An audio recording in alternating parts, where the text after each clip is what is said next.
Hello and welcome to another episode of the Tiger Media Network Sports Podcast. My name is Mayan. With me is Cayden today. We had a big weekend here at Forte State, and here's the quick recap of everything that happened. First, men's soccer, our GAC champions, conference champions, still unbeaten after they hosted the tournament and won 2-1 against Rogers State in the final. Cayden, you broadcasted this game. Yeah, it was a fun tournament. I never thought that this would come to Hayes, and it did while I was here. And the Tigers came back from the dead, is what Dimitri Chancho said. And so when you have a goal like Preston Watkins last couple of minutes, first half, and then Fort Hays State saw the equalizer from Elias Ovalar Semyuk, and then Juan Linares, who has five game winners. It was an emotional ride through that game, and the Tigers won. But then you look at the GAC as a whole; they only got two teams in, but they paid for it in that regard. But the top two teams in the Central Region, Fort Hays State number one, Rogers State number two, you kind of have to be happy with that, though. Yeah, I mean, I think from a viewpoint of the GAC, you got two really strong teams, and the tournament was pretty good. We had pretty good games, the semifinals between Fortes and NSU, and also Rogers State and Newman were all entertaining games, 4 goals overall in each game. So, I mean, we've seen a great tournament here in Hayes. I think everybody that came here was to watch, was happy to see that level of soccer being played. And Elias Semenyuk, 3 goals over the span of 2 games, showing up for the big stage. Yeah, he is. One of the best in season goal scorers, except for Santiago Agudelo, and I talked about that.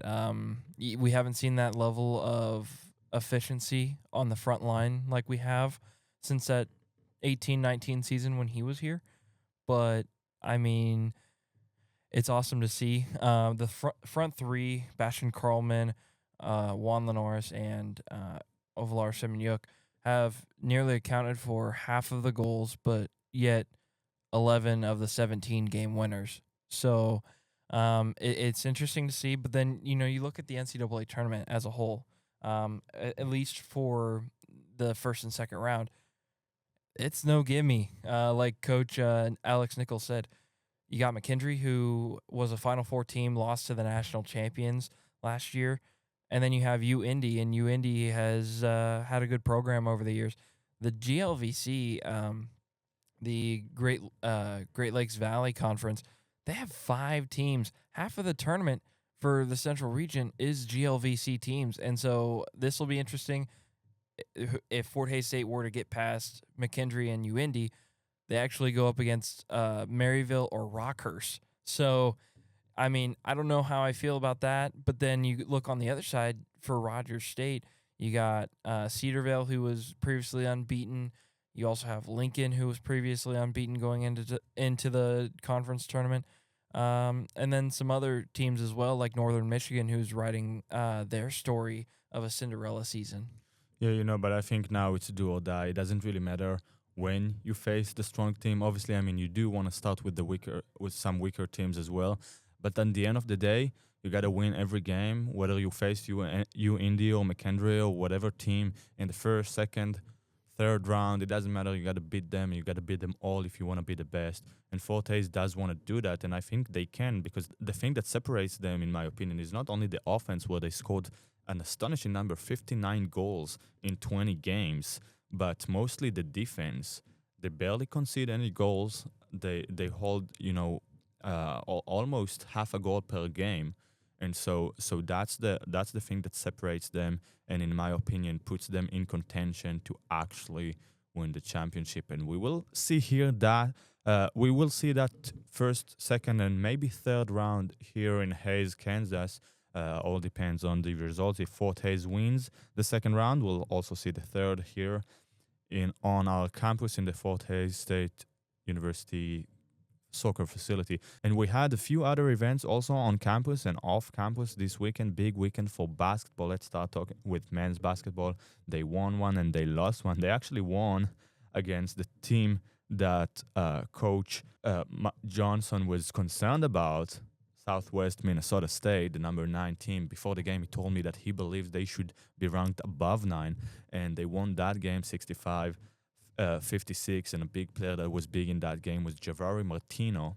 He was a freshman last year and was redshirting. And Johnson said to me before the game that Martino might be a guy that will step up off the bench. And he scored 17 points that game, helped them get the win. They kept with a loss to Concordia St. Paul, 79-68. Still, I think they can be content with a 1-1 weekend, maybe because they won against that number 9 Southwest Minnesota State team. That was really a good win for the Tigers. Knowing Mark Johnson, I don't think he's happy with the 1-1 record. That defense, still needs a little bit of work. A lot of new guys to this program. Yeah, it's great to win over a team that went to the NCAA tournament and is number 9 in the nation for a reason. They are. But, after the Concordia St. Paul game, Coach talked about it in the post-game interview with the radio crew and basically said that Concordia St. Paul, they knew that they were going to give them fits because they could shoot from beyond the arc. That was a kryptonite for the Tigers last season. Seems to be that this season. They shot 10 of 21, and so, the conversion rate between them and Fort Hays is 24 points. The game came down to 79-68. So if you look at that and you take the 3-pointers away and kind of have a regular normal team that shoots, no normal team shoots from beyond the arc better than they do from the floor entirely. So, I mean, it's a good win. You move on to a tough, South Dakota Mines team though, and you gotta play tough defense against them. Yeah, absolutely. And, I look at the stats from the Concordia St. Paul game. Only 7 players got involved in the game. And you see 4 players contributed in double digits, another player 6 points. So only 5 players scoring overall. And you got to figure out, I think, also how you involve more players offensively because, you just got to be more, you got to have more variation in your offense. And Coach Johnson, he does have some players, in the Concordia St. Paul. It was Eli Lawson that contributed 23 points out of nowhere after last year. He barely scored any. And so it's good to see some of the players that weren't as good last year or were on the bench get involved. But then it's got to be more consistent, and we have to figure out a way to incorporate the transfers. Especially, we spoke before the season about Blake Danicek. He came in from Northwest Missouri State, and his title is a 3-point shooter. And then you look at his stats, and 0 points this second game. So this is a one player that they have to bring in to be more involved in future games. That they do, and it'll be interesting to see what they do against South Dakota Mines tomorrow. And then you look at it, you got 3 holiday tune-ups. So we'll see what the Tigers do. But, you transfer to the women's side. They went to St. Joseph, Missouri.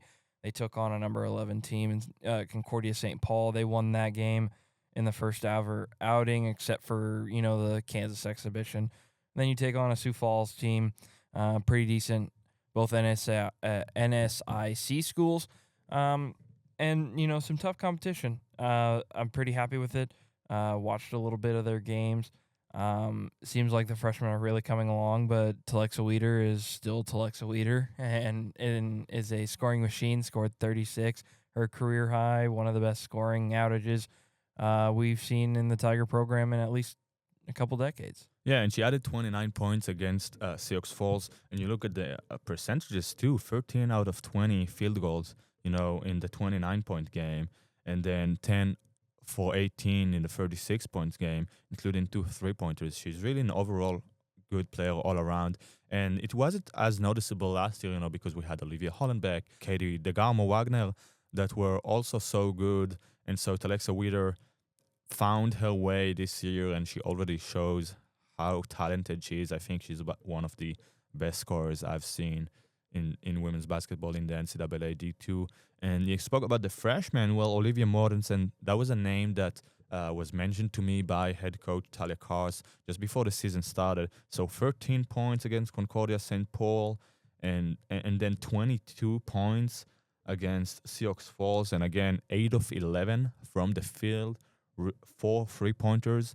This is a freshman, and she already plays against that Concordia St. Paul team, who is nationally ranked in the preseason polls, and she shows big. She shows up, and she proves that she belongs to that level, and that's really great to see.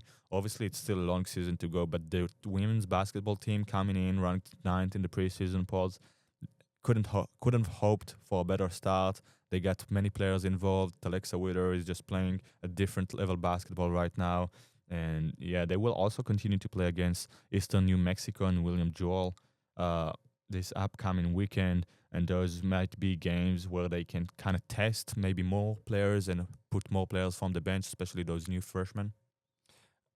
Eastern New Mexico, I wouldn't.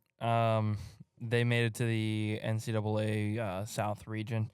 They're going to be a tough outing, especially in Fugate Gymnasium. But you look at William Jewell. They are trying to turn a struggling program around. At that game, yes, I would. But there's not a whole lot of freshman tune-ups in this lineup at all. Because if you look at it, I mean, Eastern New Mexico made it to the NCAA. Colorado Springs and Metro State aren't, teams to give up. That's the following week. And then you look at it, and you have Central Missouri, who's really good. Washburn's on the come up. Pittsburgh State, who made a run in the national tournament. And the only non D2 game is Tabor. And that's middle of December. And take away the road trips, the first home game is against Pitt.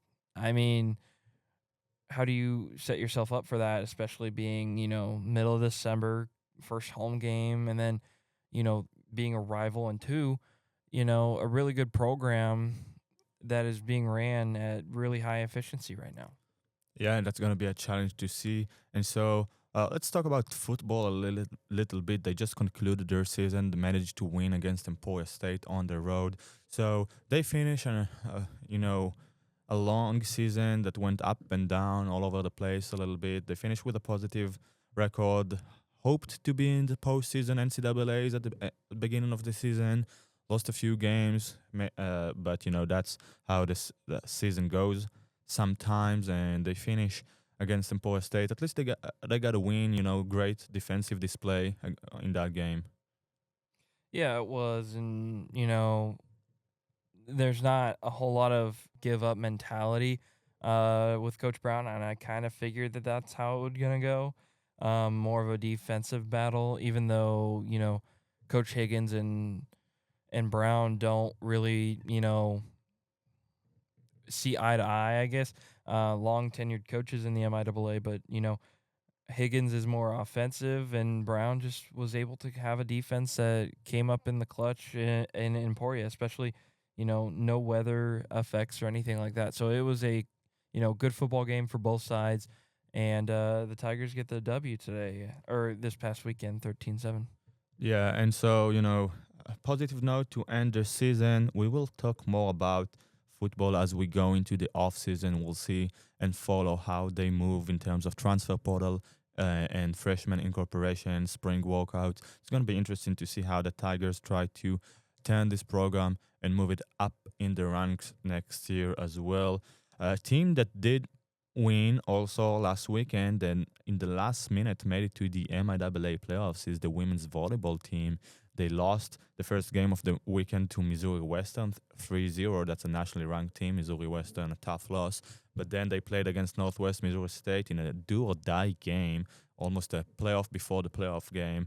And after losing the first set 25-14, they managed to turn it around, win the next 3 sets, and punch their ticket. And that was a very emotional night in the Gross Memorial Coliseum, especially that was a senior night and 5 seniors left the team, very influential players, and the Tigers made them very happy in their last home game.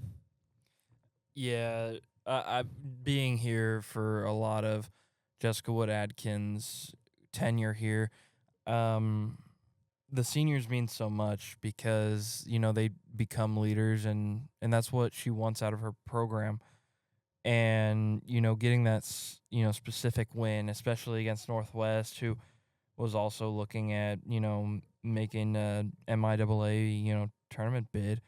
The Tigers get it done, especially, you know, two tough teams. And so, you know, congratulations to them back to back, first time ever getting to do so. Third or fourth all time since '06 of joining the conference to be able to do so, or going to the MIAA tournament. And so, very, very proud of them. But then you look at who's on the other side, and you got your rival Carney, who's beat you 100 times over program's history. So it'll be interesting to see for sure what happens. But I know this team is super excited, at least making it back to the MIAA and kind of having that sustainability, through two seasons. Yeah, that's a really, it's impressive. It's an impressive fit making it to the MIAA playoffs. It's a really tough conference. You got four nationally ranked teams, and Nebraska Kearney is number 3. They will face them on Thursday, November 20 at 5 p.m. And they'll try to pull up an upset. They lost twice to Kearney this season, but they held them to some close sets. So maybe they can try and pull something special for the playoff. Lastly, we'll just say a quick word. Emily McCullough, the women's cross-country star, just won the Central Region Athlete of the Year award after winning both the MIAA conference and the regional tournament, regional race, both the MIAA championship and the Central Region championships. She will race this weekend at the NCAA championships and the cross country. Good luck to her. We will follow and update on her results from that cross-country national championship race. That would be it for this week. For me, Mayan Paz, Cayden Sanders. We will be back after Thanksgiving break. We'll take a 1-week break from the podcast, and we'll be back with more updates from Fort Hays Athletics.